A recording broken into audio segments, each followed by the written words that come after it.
Hello and welcome, episode 65 of the PowerScore LSAT podcast. This is John Dinning in Los Angeles. And this is Dave Killorn in Napa Valley. Yes, it is. How you doing up there, man? I'm good. Smoke's not too bad today. Fire is a long way away from us, so I'm pretty happy. That's good, yeah. I'd like to hear that the fires are out, but apparently not quite yet. They will apparently be burning for months just from this particular complex near us.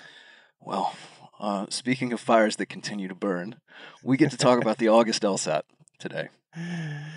It's still ongoing, but at this point, they are way down in the numbers. So we've got clearance to go ahead and do this episode. And it's a complete recap of the August test, all the sections they used. And, of course, we'll talk about the various scaling possibilities for this exam, which is always a comprehensive and somewhat immense task. But I believe that we are up to the challenge for it. We are. I also know that's why most people tune into this thing. So we've got you covered. We'll get there soon enough. I'll tell you what they're not tuning in for today is our drink selection. Well, if they are, they're about to be let down because we're recording what this are you drinking? Right in the middle of the day. It's funny. It doesn't feel too early to drink, but we've both held off. I've got what is now lukewarm mug of coffee. Yeah, and I'm drinking water. I've got actually 2 glasses. 1 glass of water and one is a Monster Energy Zero Sugar because I am quite tired. It was a long evening.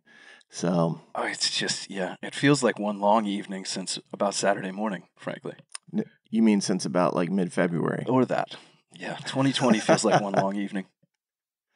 But at least we're done with the August test here. And let's talk a little bit about that. First off, by the song that you selected, which I was impressed by. Oh, thank you very much. It's very thematic to how I feel right now, or will feel soon enough. It's a Prince song, 1999. Of course, the thematic nature of it being it's time to celebrate. If you've taken the August test, regardless of how it went, you've earned some celebrations. Congratulations, you are done. Congratulations. I'm a big Prince fan, so I was happy to see this selection come down the pipeline. I can endorse it 100%. Great song. One of the greatest albums in history, I think. He's a fantastic artist. Obviously, I'm from Minneapolis originally, and he used to live I wouldn't say close, but in the community next to ours. Yeah, you grew up Prince adjacent, I guess you could say. Prince was a big factor. Probably like growing up in Seattle where everyone's like, Nirvana and all these bands that were classic, or Athens, Georgia with like REM and so forth. Widespread Panic. There you go. I thought about a Widespread Panic song as a quick sidetrack a couple weeks back because their original founding drummer regrettably passed away, Todd Nance. Those guys were my jam in college, man. I took a summer and just chased them around for a bit. So there's a lot of people who did that. I wasn't one of them. So I'm glad you had fun doing that. I did. Yeah, it was a slightly different era. You'd have been chasing around Duran Duran or something probably. But if only I had been old enough to do that, I would for sure have done it. Well, those guys are great. I love Duran. We got to have a Duran Duran song pretty soon. Fair enough. I demand it. Fair enough. You can demand it. I don't know if I'm going to demand Widespread, but I might. For now, Prince. I'll allow it. Okay. I'll allow it if you want generous. to. That's very generous Thank of you. But I think Prince is a fitting tribute to the week that everyone has just had, us included. I think you and I are due some celebrations as well. We got a long weekend ahead of us with a break on Monday, happily. So if anybody wants to celebrate safely, you timed it well. That is exactly the case. And so I think without further delay, let's start talking about the LSAT world, which will bleed right into this August test and kind of go through some of the developments that we've had since the last time we were doing this and some of the things that are happening just in general around the test. What was the big thing that they did in the interim here, John? The big announcement since last time, something that we were both expecting, but also I think relieved to see, is that the November LSAT is going to be a flex test. We already knew the next one, October, would be, but they've announced that November will as well, which means we're flexing through the end of the year. And that's not really a big surprise. I think we were just sitting here waiting for it. I was pleased by the fact that they announced this relatively early. They did. Earlier relatively compared to the prior announcements. And I think this is going to be something thematically that we see them trying to do. it's been a lot of pressure over the summer to kind of like make these announcements and then scramble to put everything in place. I would imagine that in their headquarters, they were thinking, we don't want to keep on doing this time after time. And so this one came out a little bit earlier.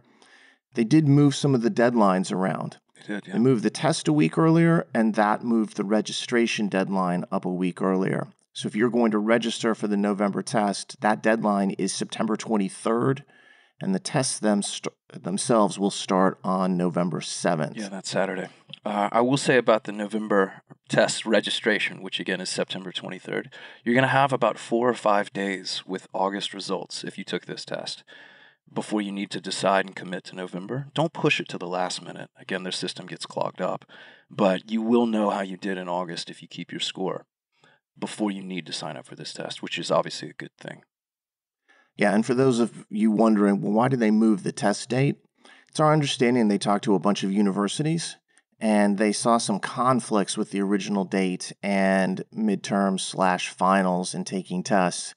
And they thought it would be a good idea to move that a week earlier to avoid some of those conflicts, which kind of goes to show you that, people think about them just dictating, these are the dates. No, they talk to various groups and stakeholders in there and try to figure it out. And so sometimes you do get movement, and that can be really good for some people and can be really irritating for others, but they're trying to obviously please the mass of people, as many people as possible here. Yeah, which I know everyone should appreciate.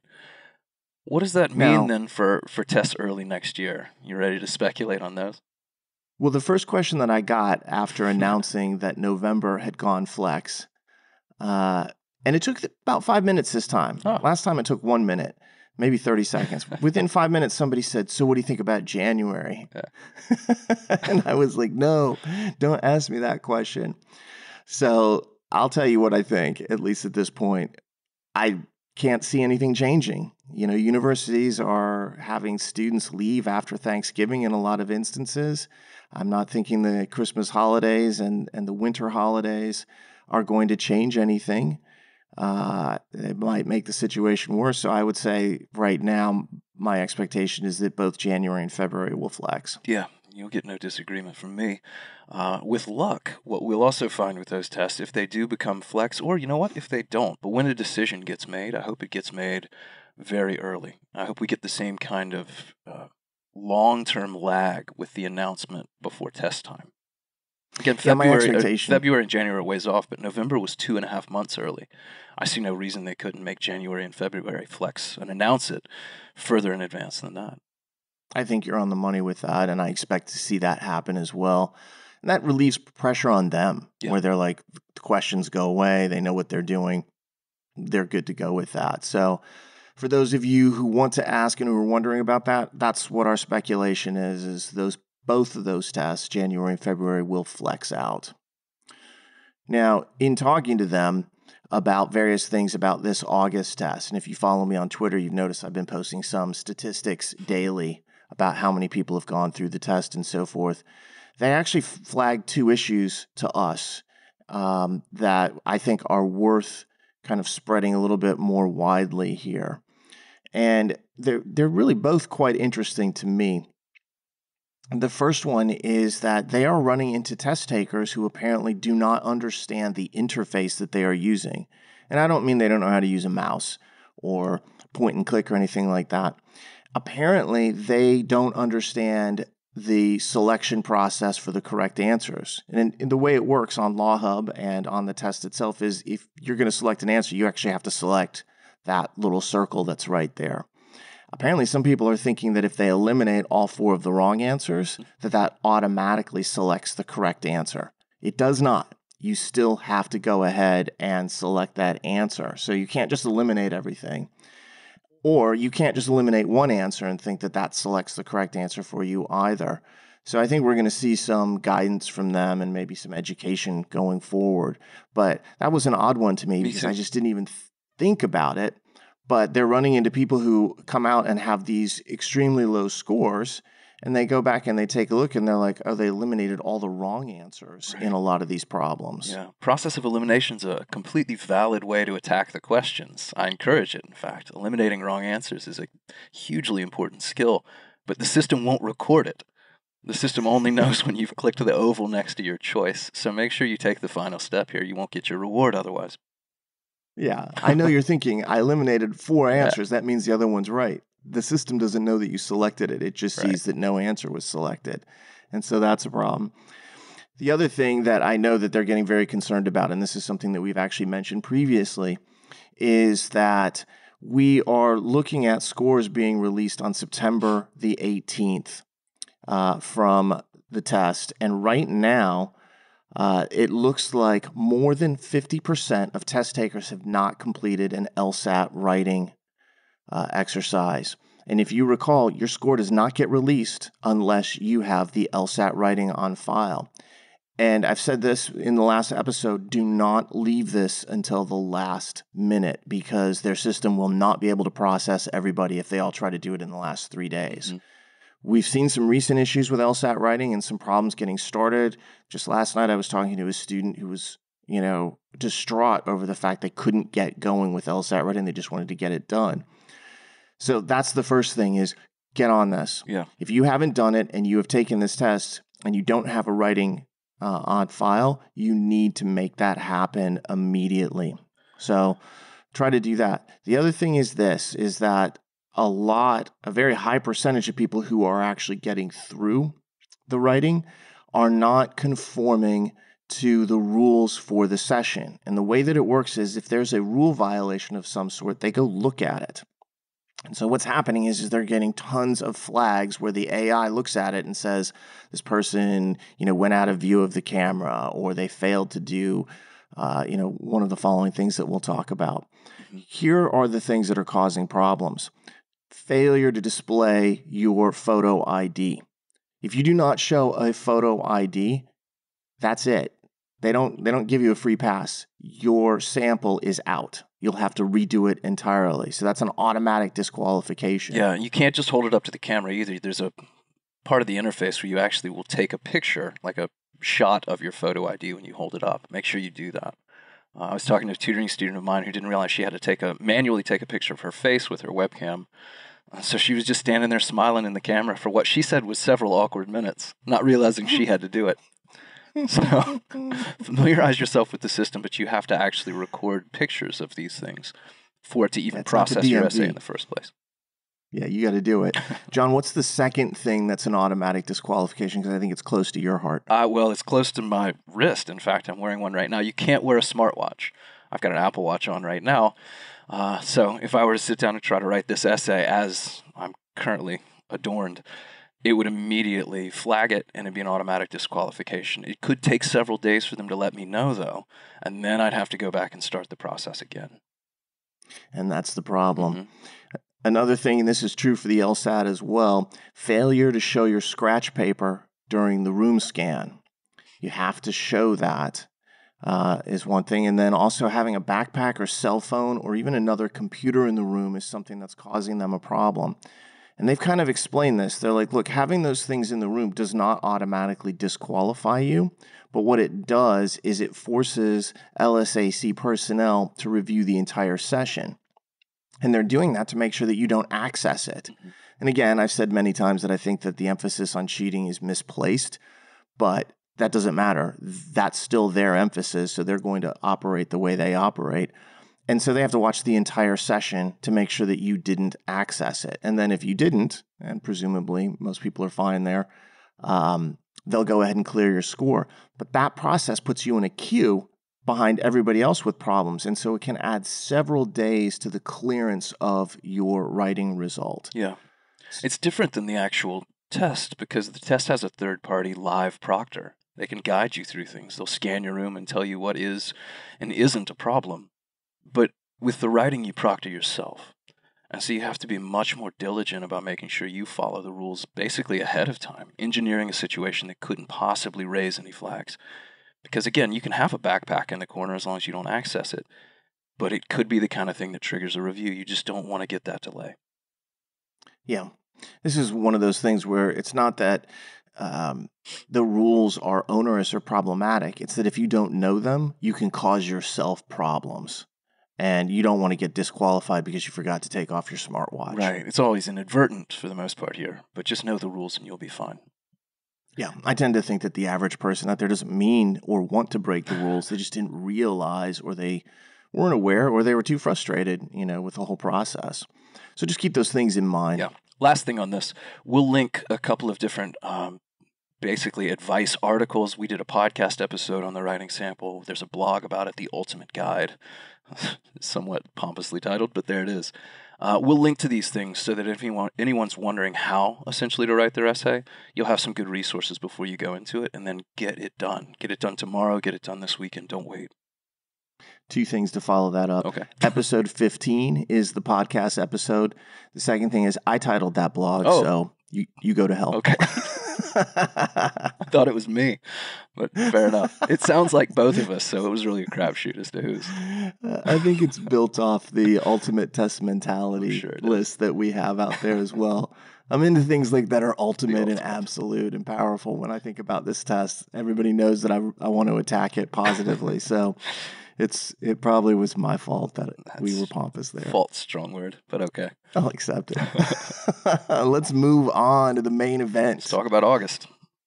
Yes, indeed. The August LSAT is almost in the books. Right now, okay, we're sitting here midday Thursday recording this through Wednesday night, which was 4 days of testing, Saturday, Sunday, Monday, and then Tuesday was a no test day, and then back to Wednesday.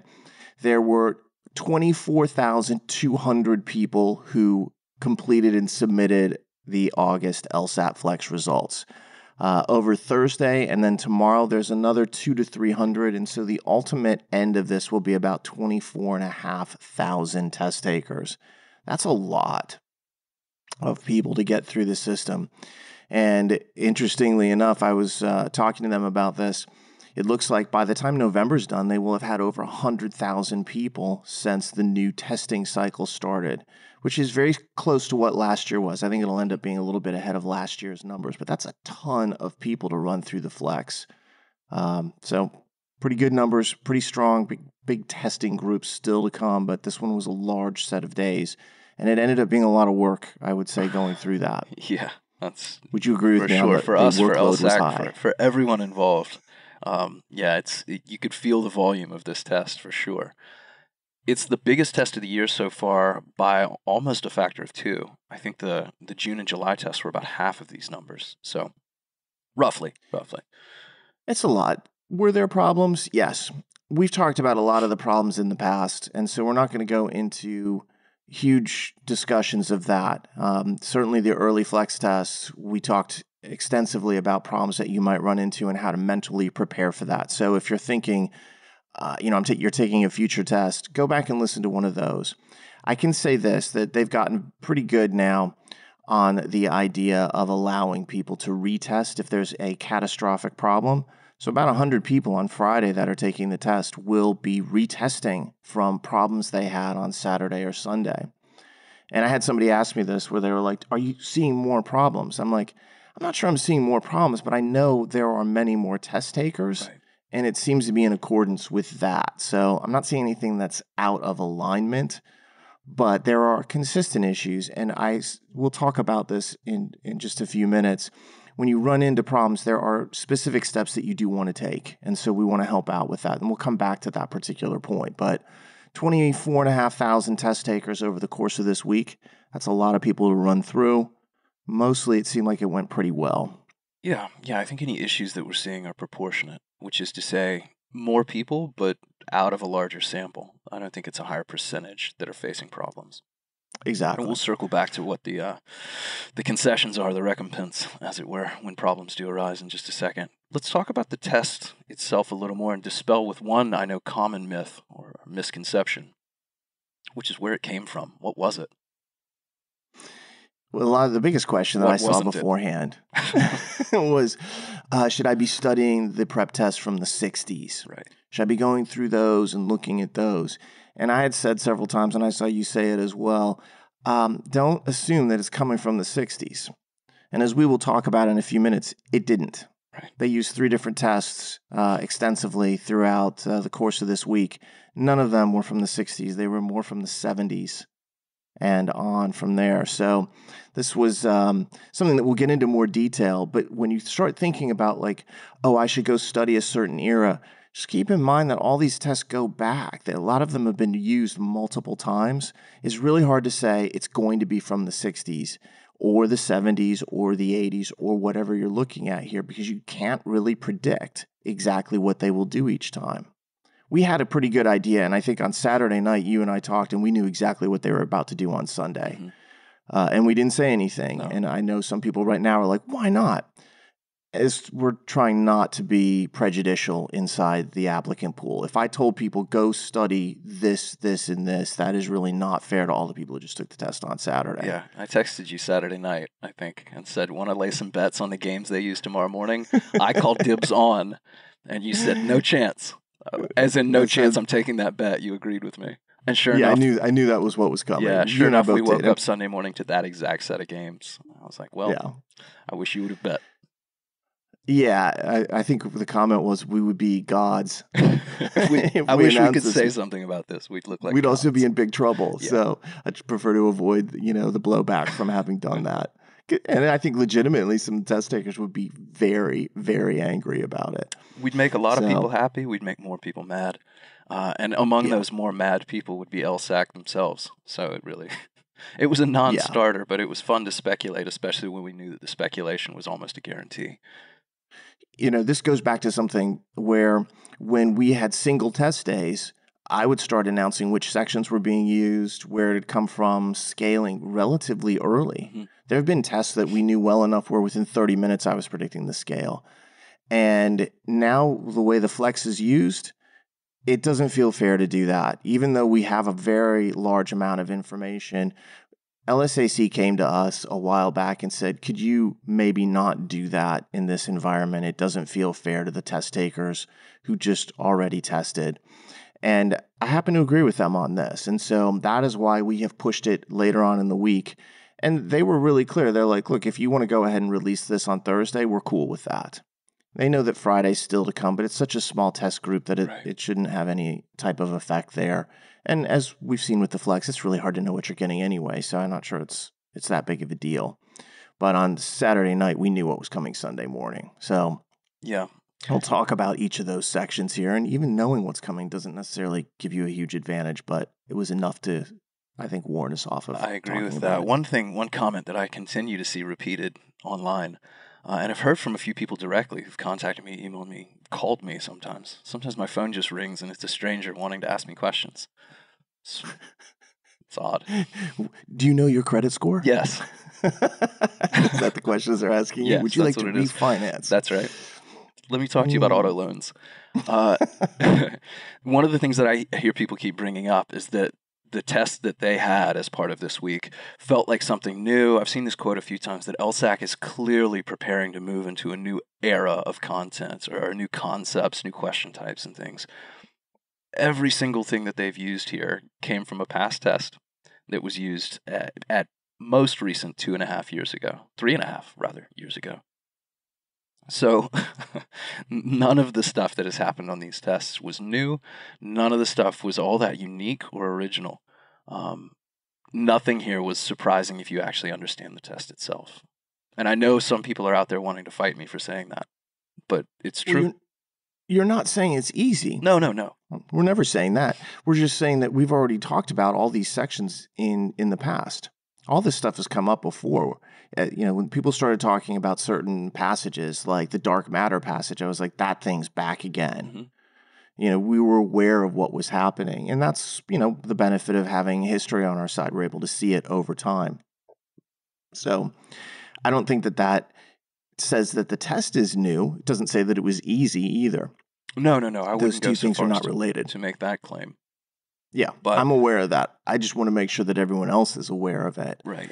Yeah. What I'm saying is nothing here was unique. Nothing here should have been unfamiliar if you're well prepared. And certainly nothing here indicates some, unforeseen future of the test. This is all old stuff that's just reappearing. And at least for you and for me, stuff that we recognize more or less at a glance. Yeah. Now let's talk just very briefly about some things that happened throughout the test administration. Cool. First off, I saw a number of Macintosh issues. And apparently this has something to do with the LogMe in Rescue applet on Macintosh and a recent update that had occurred. A student messaged me mentioning that her father, who is a computer engineer, and he'd actually looked at it and said there was a recent update to the operating system that was causing problems. So I actually mentioned that to a few students who were able to kind of, work around it at that point. So I saw a bunch of Mac issues. Just be aware of that. When there's updates like this, we see it on our own system. A lot of times it causes issues, something breaks. And apparently this one was on ProctorU's end. I'm not sure they were aware of some of the changes in that operating system update, but that was exclusively limited to Mac. The other thing that we saw was on Sunday morning, there was a worldwide outage for CenturyLink users. And this affected a bunch of test takers. Not all of them, though. It also affected LSAC's phones because they're run by CenturyLink. So all of a sudden their phones went down and had a problem. And it affected probably 25% of the internet worldwide. Some kind of massive reconvergence event in the CenturyLink network, whatever that means. Yeah. So although that word reconvergence is so cool, I felt good saying it. So I'm happy about that. Some sort of planetary alignment thing is what it sounds like. It sounds like maybe, the end. Yeah. The reconvergence is coming. Ragnarok. Anyway. So, yeah, this was a big issue. This was actually something that LSAC, to their credit, also tried to get out at least as best they could, get out ahead of. They were tweeting about it. I know you and I were tweeting about it and talking about it online with people. So it was a well-known issue, not anyone's fault, at least anyone related to the test specifically. Now, this was beyond their control here. This was internet related, not LSAC or ProctorU related. It did cause problems, though, because you had students who couldn't take the test. And I will say this about LSAC. They were really good to put out a couple of special phone numbers with special staffing hours. So, I tweeted about that. I was like, if you have a problem, call these numbers. And certainly on Saturday and Sunday, the hold times, especially on Saturday, weren't bad. And a lot of times people were getting right through. The thing that concerned me, though, a little bit was like, if you've had a catastrophic issue, we know that you can retake the test later on in the week. And still we have LSAC personnel saying, no, you can't. You either, you can cancel and take the next LSAT, but you've already seen this LSAT. I'm like, that's thinking that's several years in the past at this point. That's not how it works anymore. We know that's not how it works. They're not lying.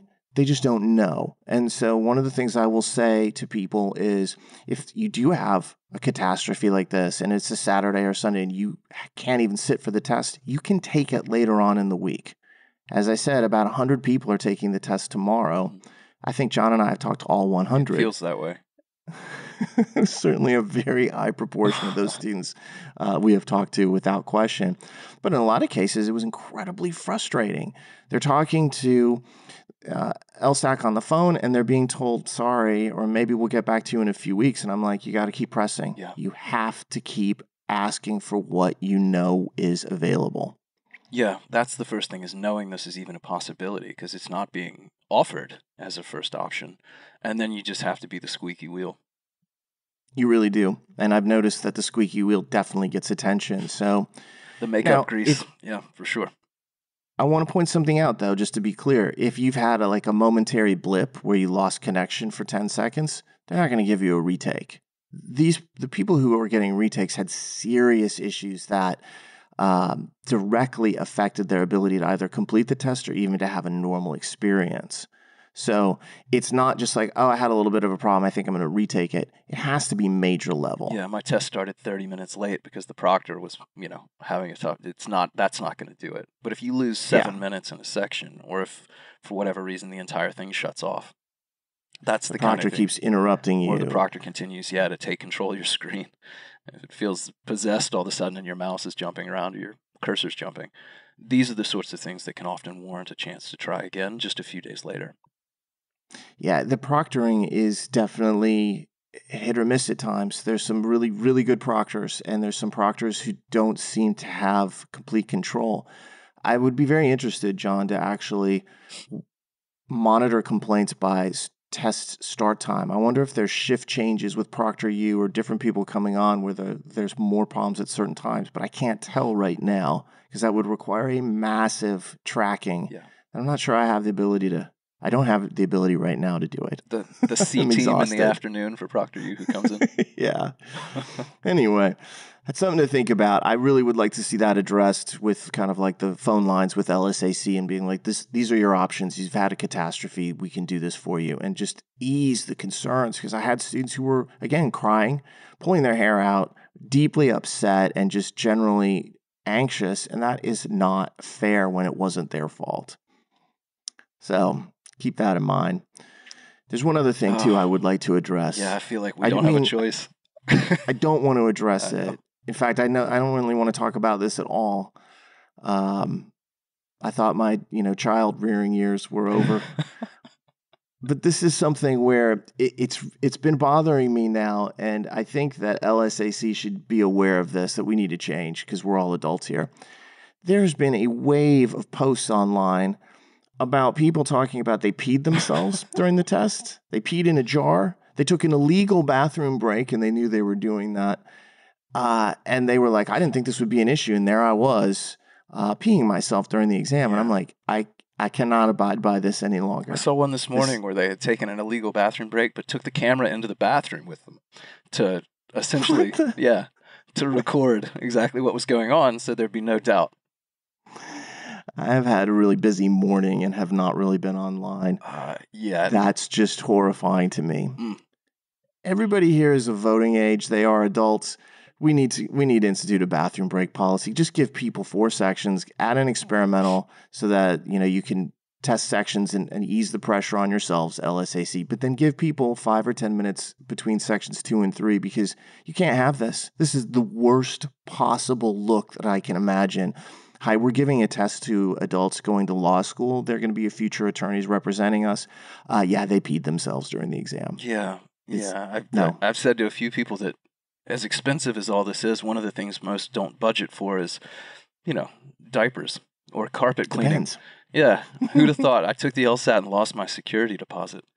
So it really becomes an odd but very problematic thing that I think also has a fairly simple solution. Just put a break in the middle. You cannot cheat on this thing. You're not going to run out and check your crib notes or some sort of flip open the Logic Games Bible and learn a thing. It's not how this works. It's a long-term thing. Give people a chance at some relief. I've hidden the LR Bible in the bathroom, and I'm going to quickly learn up on assumption questions. Yeah, like the Godfather gun in the toilet scene. That's what you've got. Great reference. Thank you. Yeah, it's disgusting, and they need to stop this. It's incredibly problematic to me. The emphasis on cheating is eclipsed reason here. I think that's the most succinct way I can state it, so I'm not going to say anything else. Yeah, I'm done with it too, and that's well put. Good. Let's get to the tests. All right, so Saturday morning. It begins. The day broke early. Earlier, in fact, than I think we've seen other tests even start to this point. I believe it began at 7 a.m. Eastern for people. If memory serves, it feels like it was 3 years ago, but I know it's just been about 4 days. Yeah, Saturday was a long day, I can tell you. But we opened up, and the test they began using on Saturday in its entirety in the morning was the February 2017 LSAT. Yeah, the North American. And February tests were not released over a number of years, and the February 2017 test was not one of those exams that was ever released. So they still have it in the vault. And I will point something out about this exam. It's been taken by thousands of test takers already. So they have a massive trove of data on performance. It's a perfect exam to start flipping in and out for the Flex, where they're only using 3 of the 4 sections. They already have the data. They can just run the algorithm and the program on it and spit out the scaling for it. So they most recently used this test in January of this year. They used it in Asia for the international exam there. Yeah. So this is an exam that's been used a lot. It's been used certainly more than once, as all of the tests that made their way into August have been. This is also one of those tests that you and I have basically just been more or less waiting to reappear. We've been talking about this in past crystal balls when they reuse February tests. This has been the big one that is the furthest back that really was ripe for reuse. And here we go. Here we got it. Yeah, you knew it was coming at some point. So let's break down what was on this test. I'm not going to do the scaling yet because we're going to do the scale matrix at the very end. But if you took the test on Saturday, you should recognize some or all of this. And this was the morning. This is what they started with. We know that they changed a little bit later on. The logic game section on this test had 23 questions. And the 4 games were, you're traveling to different cities. Then you have a china cabinet with gold and silver plates and platters and vases and teacups. I think I saw some people see the gold and silver and think it was gems, but it wasn't. Yeah. Then there were 4 summer camp activities over 12 consecutive weeks, where the weeks are 1 through 6 and 7 through 12. Not an easy game. And then that section closes out with 3 interview tasks, resources and personnel, and there's trainings that are 1, 2, and 3 weeks long and so forth with a bunch of people. Mm-hmm. Another difficult game. Yeah, that was hard. This section is, we're not going to go too much into difficulty because we'll come back to it, but clearly the last 2 games are tough. The first 2 I don't think are as tough. So when you're looking at that and you're trying to think, well, did other people struggle with the last couple of games? Yes, they did. You were not alone in that. Jon, you want to cover the reading comp? Yeah. So reading comp, 27 questions from that February test. And again, Saturday morning, if you were testing early, this is almost certainly what you saw. The first passage, I'll do these in what I believe to be the order, but the first passage was on liberal environmentalism and ecology, this soft science idea that we see a lot. There was a passage on reducing jury trials. This was like judges versus juries. And I think they used some Canadian courts to talk about this, civil courts. So there's your law. Patriotism and ethnocentrism in Indian Hindu literature, and then talked about the same kind of ideas in ancient Rome. This was the comparative passage, with A being the Hindu and B being Roman. And then finally, what I think would have been my favorite on this test, bumblebees and the waggle dance. They forage for food. They shimmy and shake, basically, to communicate the direction of food sources to their fellow hive mates. And that was the science passage, the harder science passage, I think, on that test. And that's how it wrapped up. I would have loved that. It's always with the bees. Dude, they love bees. There was a series of several years where almost at least once a year there was something about bumblebee waggle dances. They love it. Yeah, optic flow here. Mm-hmm. This was not an easy section. All right, this was a tough RC section, especially those last 2 passages, the patriotism and the bees, both challenging. So that's going to have an effect on the scaling when we talk about it, but that was your RC. And then you had the logical reasoning from February 2017. Both of these sections were 26 questions.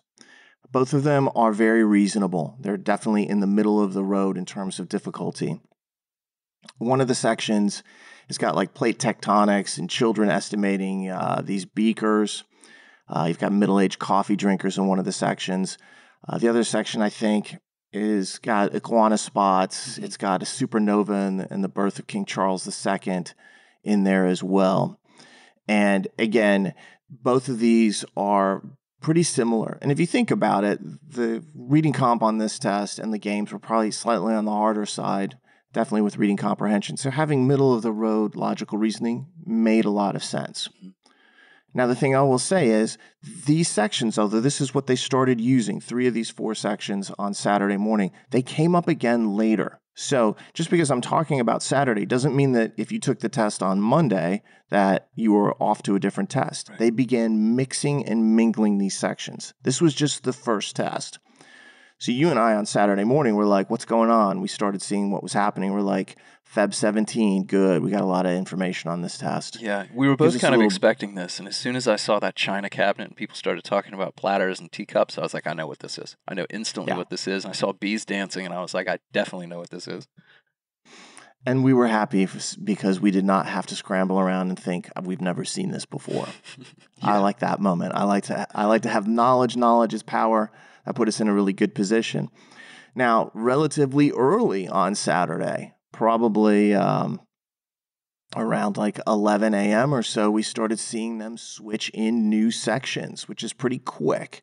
Usually I expect to see it a little bit later, but here it comes in, and they started moving in new reading comprehension.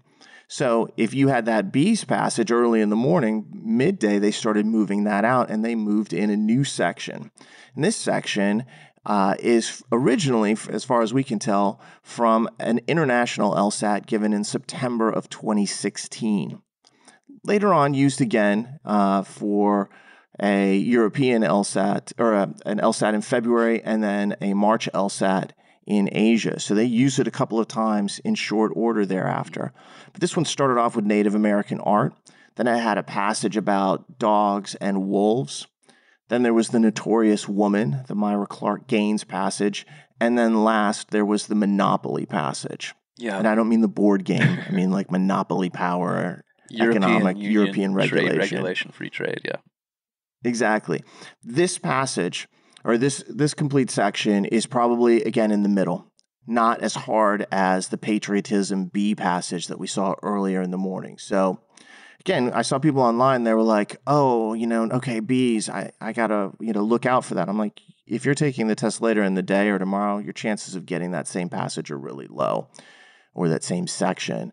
Here we had the same type of mix, though. You see some humanities, you see some law, you see some science. This is the typical mix that you're seeing. This was right down the middle in terms of difficulty.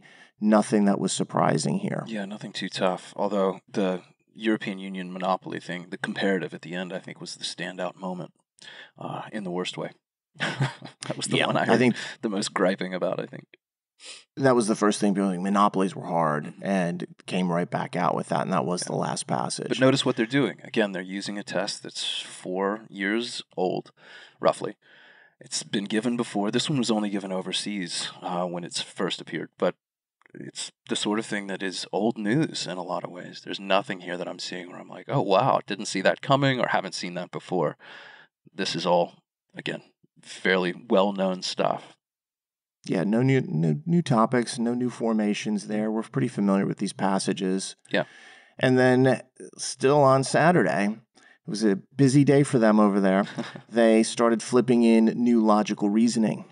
All right. And those logical reasoning sections came from a different test. So they pulled their third test of the day out. And I think you and I were like, how many tests are they going to use at this point? Yeah. They pulled logical reasoning from February of 2015. So if you're tracking that, they started off with February 2017, then they moved to September 2016 international test, use that, and then they moved to February 2015 LSAT. And of course, I always get this question afterwards, where can I get those LSATs? Yeah, I get it too. You cannot. They are unreleased, non-disclosed. So the people who saw them before on the test never got copies of them. So they were never released to the public. That is why they can reuse these tests. So these two LR sections, one of them I think was harder than the other. They both had 25 questions. The harder one was the one where the first question was about the grandfather drinking and, lived a long time. I like that question. It also had, theory. Yeah, that's what we're all hoping, right? Then there was a tough question about morally virtuous people and honesty. There was the mites in a cave. There's a question about tree health in there. I think this section was a little bit harder. This was also a section that I heard repeatedly was front-loaded, both this time and in the prior times that this test has been given. And February 15 has been reused many times. Yeah. It's been a Sabbath test. It's been used as a makeup test. It was used in Asia in June 2018. And a lot of times people say the early questions are harder than you think they should be. So this was a tough section.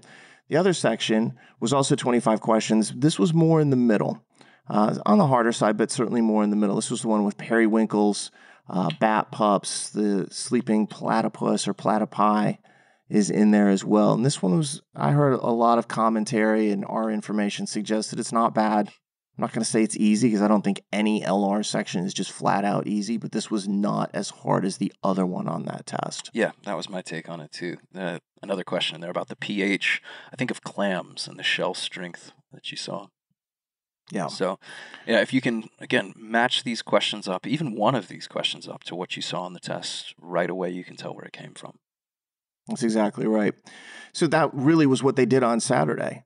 They used the same logic games all day long. Yep. And I don't think there's any big deal with that. They just flipped in different RC and different LR 3 different tests, though. So that was, I thought, getting things off with a bang. That certainly made our job on Saturday tough because we had to keep on tracking changes and seeing what times people were testing and so forth. Yeah, 1 set of games, 2 set of reading comp, 4 sets of logical reasoning, all of which we were trying to keep track of as it evolved and changed throughout the day. It's tricky. Yeah, somebody on Twitter said to me, I don't envy this. I was like, I don't envy it either, but I'm forced to do it. And I'm happy to do it. I actually get a kick out of being able to track it. It's certainly a cat and mouse game. Yeah, there's a degree to which this is actually kind of like solving a riddle, solving a puzzle, moving pieces, trying to sort it out and put it together. It takes time, and it really takes a tremendous amount of attention. But yeah, we've gotten, dare I say, pretty good at it. I think we're pretty good at it. I think we also have a huge advantage in that we have a massive repository of information on these tests because we've been doing this, over a decade in terms of like tracking this very closely and keeping logs of it. So it allows us to find things relatively quickly. So I'm happy about that. Well, Dave, Thankfully, we are a massive repository of this. Yeah. I saw pH and clams. I was like, I know what that's from. Before I didn't even have to look it up. You and I had that conversation several times. Yeah. Like you'd say, I saw this thing about periwinkles, and I was like, I know that question. Yep. When you become too immersed in your topical matter. It's terrifying. Yeah. At that point. So we get up on Sunday, and you've got some things that are continuing on. You're still using, they go back to the B's passage from the reading comprehension, but they move in a new logic game section. And based upon what had happened the night before, we had a really good idea that what we were about to see was the February 2015 logic games. And that is exactly what we saw. And for a lot of test takers, this was good news because that section isn't that bad. It is very reasonable. And so that section, 23 questions, projects due in September, October, and November. Then there's projects assigned to interns. Then there's sculptures in north and south halls of an art gallery. And then finally, vintage cars on display in a car show. Yeah, that sculptures in the art gallery game split between north and south halls. I also heard people talking about that in terms of paintings. So if sculptures doesn't ring a bell, it could have been paintings. Again, we're doing a little bit of this secondhand, but yeah, if you can recognize north and south halls in an art gallery, you'll know what it was. But this wasn't the hardest, logic game section out there. And I think for a lot of people, they felt like, I've got this. Mm-hmm. And that's going to affect our scale predictions again when we get down to it. And then they started using some new LR, John. What was that? Well, again, still pulling from the same 3 source tests, but they went now to September 2016 Europe, the only LR that was untouched, basically, at this point. And they started pulling out questions from there. It was a question on Marxism. There was a question on asteroids. One of my favorites, I wish I could see it, was about medieval crests, having lions and leopards on them. Carpenter bees, which was one that was sometimes misreported. Cutting bees, I think I saw some people say. Appears they were carpenter bees, who may, in fact, cut leaves or something. But that was the section that we saw Sunday morning getting used for LR. Not exclusively. They were still pulling other stuff in, but that was the new content that Sunday morning presented in LR. Yeah, essentially the way it works is once they introduce one of these sections, they will then reuse it again intermittently throughout the weekend. So it's not gone. You may run into it. Mm-hmm. And people have asked us about cheating before. They're like, well, couldn't someone just study this up? Not really. You might know the topic, but it's going to be really tough for you to know anything more about it. The information that we have is pretty comprehensive on a lot of these games, but I don't know that that is publicly posted anywhere. We certainly haven't posted it, no. And I don't see it out there. So I don't think that it would, really behoove anyone to say, all right, they've used 2 different logic game sections. I've run that down now. Now I know all the topics. Great. Yeah. Doesn't change anything for you. In fact, I think you and I have both given the caution to people before, given the warning that if you're wasting time or spending time, ultimately wasting it, trying to match up what it is you're seeing while you're testing to something like, wait, was this February 17 or February 2015? Which section was it that had that one about the art gallery? You've lost focus on what your actual goal is, which is to do the thing. Forget the source, forget where it comes from, forget matching it. Do it. Focus on the process instead. Yeah. So if anything, I think it's a little bit dangerous for people to play this game of historical recognition. Agreed 100%. I will say about this September 2016 LR with the carpenter bees and the lion leopard crest, this was on the harder side for sure. So that again will figure into the matrix of scales that we predict. And it continued on because as we got into midday on Sunday, we're still using various tests, and now they flipped in a new reading comprehension section from one of the tests that we've been previously using, and that was the February 2015 reading comprehension. 27 questions, a tough section overall. I've been hearing about this section for years. And it starts off with a passage I think a lot of people were good with, and that is about the female comic strip author, the Torchy Comics, I think. Maybe the author isn't female, but it's about the Torchy Comics. Then you've got the microfinance and the Bangladeshi banking systems. This is the comparative passage. More, heavy economic kind of ideas that not a lot of people love. Then you've got some theories of property ownership. And then last, the hardest passage, which we hear about constantly, which was Einstein and dark matter and the expanding universe. Kind of a rough end to the section on both a science, physics note. Yeah, another one where you and I both heard it and instantly were like, oh, okay, I know what dark that matter, is. Yeah, Einstein. I know exactly where that is. This expanding universe, dark energy thing. If you were keeping track to this point, as we've rattled off these different sections, you may have realized what we did quite early on Sunday, in fact, which is that there was only one major section still missing. And by Sunday afternoon, there it was, that final set of RC from February 2015. Still from the same 3 original source tests, but that was the one piece that had gone untouched for the first day and a half. Yeah, at that point, there's still the RC, that was the last of it. There's still another logic game section that they were going to slide in a little bit later. Sorry about that. Yeah. No. In RC, you were 100% right. Yes. This was a tough section. And then, they started using some of the February 2015 LR again. And you can see the mix and match. And this makes it really tough because students are trying to talk to each other about, did you think that was as hard as I did? And they don't realize at first you're not talking about the same test.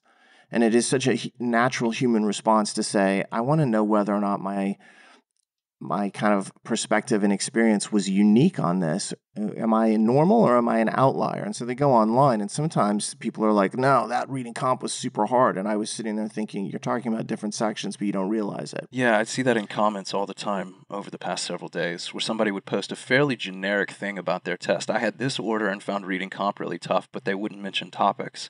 And somebody else would come in and say, like, oh, I had the same test as you. And I'm like, I don't even know what test they had. How do you? Like, yeah, just because you had the same order doesn't mean anything. Right. When we talk about this, we talk about the sections. We don't talk about order anymore because you add order to it. There's like 45 to 54 possible combinations that they're using, or 54 total if they use all 6 logical reasoning from these 3 separate tests. You add section order into it, forget it. You got hundreds, and we're not even going there. So then finally, on late Sunday, they were using some of that February 2017 logical reasoning, and they finally brought the last section into the mix, and that was the September 2016 European Logic Games. And this was another hard section, and as soon as it started showing up, I was like, oh man, origami, the recital, and so forth. We knew it was going to be tough. Yeah, this was the one with the 3 games. The arts and the crafts, the recital with the violins and pianos, and then there was one about accountants, I believe, printing and verifying various tasks. Yeah, those were the 3 games that were really tough. That was games 2, 3, and 4. And none of them really struck us as easy when we first heard about them and were exploring them. And I'd say this section was hard overall. So if you had that mosaic, origami, pottery game, stenciling was in there as well, or that recital, or the print and verify, that was a tough section. So again, remember, if you get a tough section, your scale loosens up. If you get a bunch of easy sections, supposedly easy, your scale tightens up. So there's an offset to all of this. Now, John, for us, the good news was that at this point on Sunday night, we'd seen pretty much everything we were going to see. Yeah, we didn't know it was good news yet because we didn't know what they were going to do over the next couple of main testing days, Monday and Wednesday. But we did at least know that through the weekend they had used essentially all elements from 3 full tests, each of those 3 being past tests that we already knew a lot about. So I'd say, yeah, all things considered, this was about as good an outcome as we could have hoped for. Well, I think on Monday morning, you and I were fearing that there was going to be a 4th LSAT introduced, and I was like, this is going to get wild to try to figure out from a scaling standpoint. But that's not what happened. they really relied upon the September 2016 LSAT we've been talking about on Monday a good bit. And we didn't see anything new, so to speak. There was no new test that came in. There was no February 2018 that all of a sudden popped up. So that was good. And at that point, they just mixed and matched for the rest of the day on Monday. Tuesday was a day off, one of the most peaceful days I've had this week. It's a very relative word, by the way, but yes. It really felt nice. And then we came back on Wednesday, and I was like, I wonder what's going to happen. Are we going to get another test? This is a big testing group, so using 4 LSATs wouldn't have been a huge surprise to me. But we did not get that 4th test, and they stuck with the 3 tests that they had, and I don't see any reason not to. 2 to 3 tests is more than enough to kind of throw people off. I don't think they need 4 or 5 tests. They don't need to burn through that many. We both spent Wednesday holding our breath. Like, oh, please don't introduce something at like the last minute. And they didn't. They stuck with those same 3 tests, various configurations. Yeah, so your 3 tests that ended up getting used were, again, February 2015, February 2017, and then September 2016 European exam, which was the first sign that appeared. Yeah.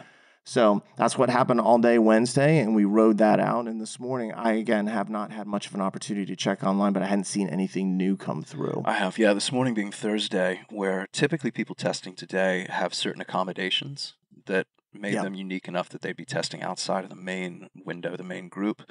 But I have not seen anything yet today. It's probably happening right now as we record this. I haven't seen anything so far that has appeared to be novel.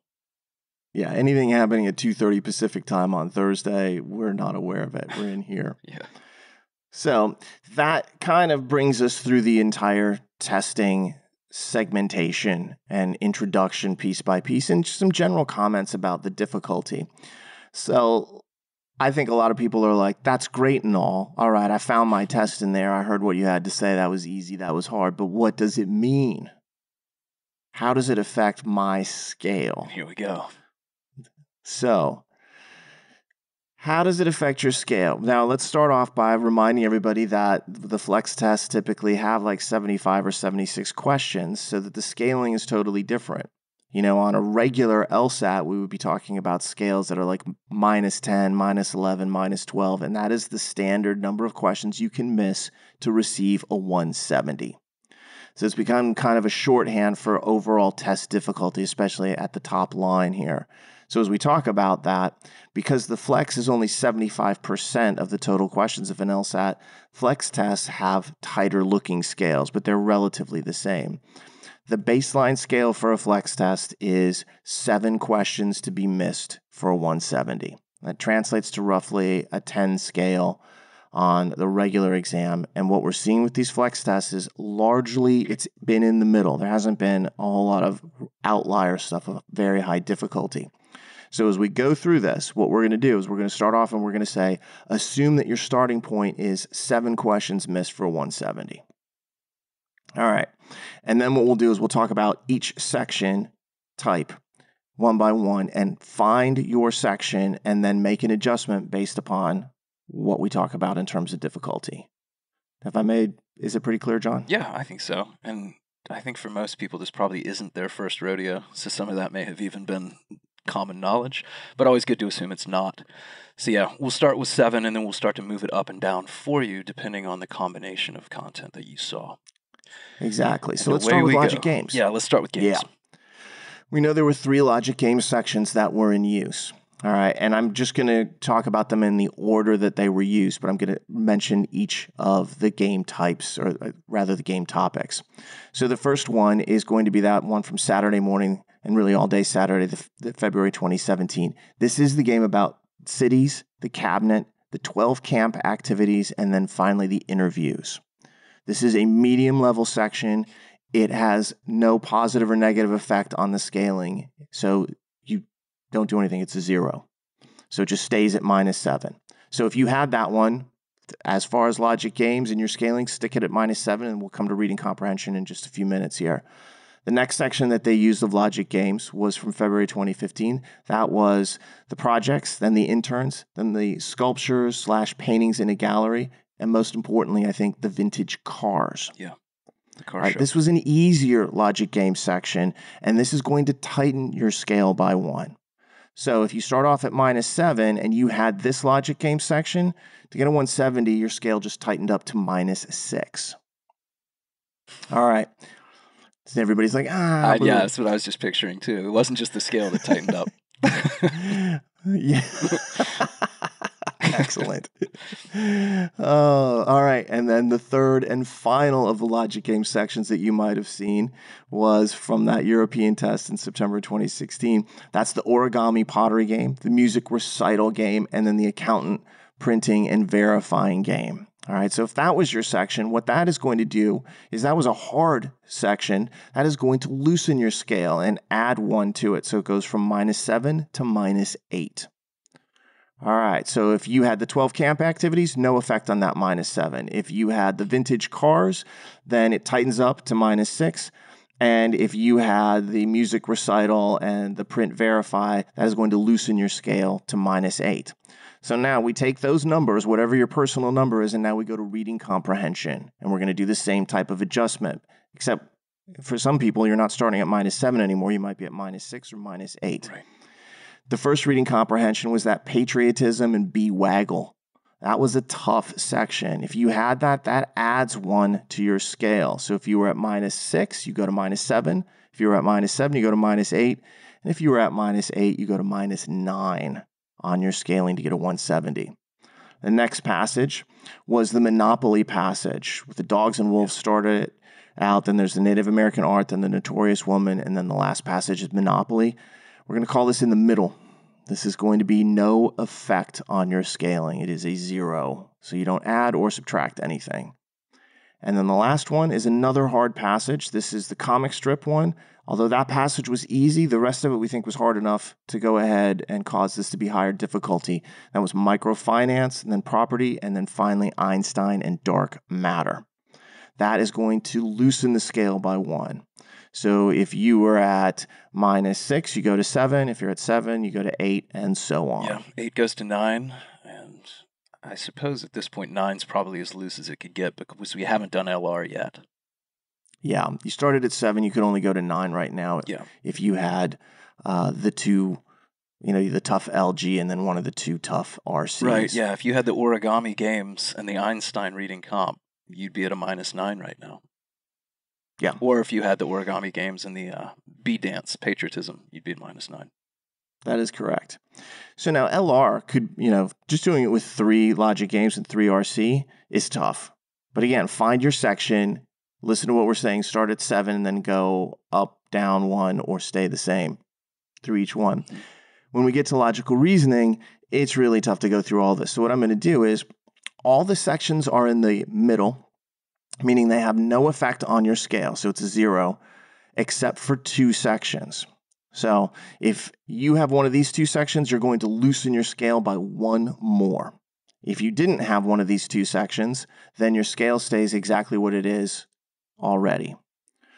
All right, so the 2 tough sections, one of them started out being used on Saturday, the other came into play on Sunday, but they both appeared throughout the rest of the week. The first one is the one with the grandfather drinking and the morally virtuous LR. That loosens your scale up by 1. The other is the carpenter bees and the lions and leopard crest. That also loosens your scale by 1. All the other LR, we're going to say, is no effect on your scale. So, ultimately, if you're looking at the range here of different scalings, out of the 54 conceivable possibilities, you have scales that in some cases are -6 all the way to -10. And I will say this about LR. You have to use your own judgment. If you feel like, look, this was brutally difficult and you're skilled at this, go ahead and make that adjustment for yourself. When there's this many sections floating around and this much data for us to track, it's really difficult with LR. I feel very good about LG and RC. We have got a lot of information. I feel really good about some of these sections of LR, less so with others. And so we're just being upfront about that. But that hopefully is the kind of like matrix you can run yourself through and create a branch tree that says, all right, I started out at -7. I added 1, I stayed the same, whatever it might be the case. And you go to RC and do the same thing. And then you get down to LR and you're able to do that. Hopefully that gets you through and you can say, all right, I did think my test was hard, and these guys are saying that my test was really hard. Yeah. Or I'm a I minus thought my 9. test That was makes it fair. hard, right? Yeah, thought my test was fair, and they're saying it was fair. I'm feeling good. That's what this is for. It's a reassurance process and to give you some sense of how things might have gone, because we're not going to see these tests again. They're going to put them back in the vault and inflict them upon future test takers. That's a good verb for it, I suppose. I'll make one other comment here too, because I think a lot of times there's a natural reaction to this that isn't always favorable. Everybody wants the loosest possible scale. You and I tend to be both accurate in terms of what we think, but conservative. I think it's entirely realistic that you could have used -8 as a starting point and made these adjustments up and down as well. We start at -7 because I think it's much better for people to have a view on this that isn't like overly generous. I'd rather err on the side of cautious and then you get good news, as opposed to err on the side of charitable and then you get disappointed. Yeah, I think we're both realists. Realist, but conservative realists in this.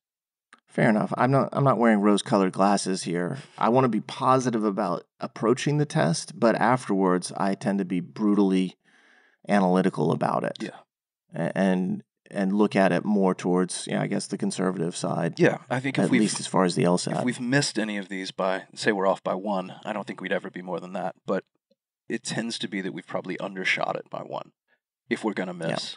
Yeah. Your -9 might be a -10. Your -6 might be a -7. Yeah, it's a tough exercise because, have they ever even published a flex scale? They have not, as you well know. We have a pretty good sense of how it works from the research that we've done and talking to them about it. But at the same time, until you actually see it in black and white down on the page, you're not going to know for sure. This is, I think, fairly reasonable and based upon the many comments we have on these tests from when they were previously administered, our own analytics on the results that we've seen from students and what people said this time. I feel like we're pretty close to where it should be. However, there can be imperfections, and 54 different test scalings, yeah, probably there's an imperfection in there. I'd be amazed if there wasn't. I like to think we're good, John. That would be like inhuman. We're not clairvoyant. Well, sometimes we are. There have been elements through this week where I was like, oh my God, I know the future. Sometimes you get lucky. It's kind of like that test a couple of years ago when I was like, I know what they're going to use on this. And we were able to predict it. Yeah. Sometimes you get clairvoyant, but not always. No, this is definitely the case where like the more you know, the harder you work, the more you practice, the luckier you get. I think it's one of those kind of elements. It helps. We're building on a really large set of information about all this stuff. So that does make a difference. Anything to add, John? I'll make one final comment. It really is more just the year as a whole, now that we know a little bit about November. And you have publicized this as well. I just find it interesting that this is the first year since, was it 1981, that we haven't had a single piece of official released new LSAT content. So if people are looking around and they're like, what do I do next? There is no next. There's nothing more. If you're studying for a retake and you feel like you've burned through your materials, there's nothing else out there for you. You're going to have to start to work back through that same stuff. 2020 has offered us many things, but it has not offered us any new LSAT content. There's been no new LSATs released, and it is interesting. Part of the reason I made that tweet about there's been no test this year, which is the first time since at least 1982, was that I was actually looking at old LSATs. And I went and looked at a whole bunch of LSATs from the 1980s. And the reason that 1982 is the marker point there is that the LSAT changed from 1981 to 1982. And it became a lot more like what we know today with logical reasoning, logic games, reading comprehension. So that's why the marker is. There were tests released earlier than that, but they are tests with different sections and sometimes math and what have you. So nothing really to worry about. But that's a long time. We're closing in on 40 years there. I will point something out about the effect this has, at least on something that you and I like to do frequently, which is the crystal ball seminars and webinars and podcasts. With no new tests out there, it is hard to do a crystal ball that says, we now know this. But secondarily, and most importantly, nothing on these exams is telling us that there is something new going on. This is right down the middle of the road for the most part. This is pretty predictable. And the crystal ball is all about saying, has there been a change that we should be aware of for the next round of tests? Right now, they're playing it very safe with these flex exams. And what it means is the crystal ball that we did kind of a few months ago at the beginning of the summer, it is still 100% applicable. There's been no new exams, and nothing strange has happened on any of these exams aside from the entire strangeness of it all. Right. So without kind of like any new input or any changes to the system, there is no reason for us to go do one. I mean, John, we could do it and just, sit there and talk about random stuff, but I don't think anyone wants to listen to that. They want I don't think so. actual changed knowledge, and there's none of that. It is the same as it was when we did it last time. So we're going to let that stand. Yeah, we repeat ourselves enough accidentally without needing to do it intentionally. So, minute by minute. If anyone's curious about what our thoughts are for October and November, though, in terms of content, in terms of theme, concepts and stuff, frequency, just go back and listen to the most recent crystal ball. We did it right before the first flex test in May, and it continues to be as, I think, not only just applicable, but relevant and accurate as it was then. So check that out if you want. And that one's not a podcast episode. That is a webinar that we did. Yes. We showed the stats on the screen and everything like that. John and I did that, and it is freely available to the public. So we're not hiding it behind a paywall or trying to sell something. We're literally like, this is what we did, and we think it still applies. So it is out there. All right. On that final note, then, we are done with this recap of the August 2020 LSAT-Flex exam, and I am glad we are done. Yes. And I hope for anyone who took this test that you are done as well. If not, if you've got another test in your future, chin up, keep working hard. You'll get there. This is a journey. Just keep grinding. And next time out, try to improve, try to be better. But this was a good one. Positive. Stay positive. Keep working hard. Keep working hard. Don't give up. That's one of the most important things, especially if you had a bad test day with this. Don't give up, because the next test could be the perfect test for you. You just don't know. Some tests are good for you, some tests are not. So always keep that in mind. All right. If you get a chance, please subscribe to this podcast on iTunes, Spotify, or YouTube, or anywhere else you may find it in the world. And if you enjoy it, leave us a comment or a rating as well. If you have any questions for us, please send those to lsatpodcast@powerscore.com. On behalf of John and myself, we hope you enjoyed it. Have a safe week, and we'll talk to you soon.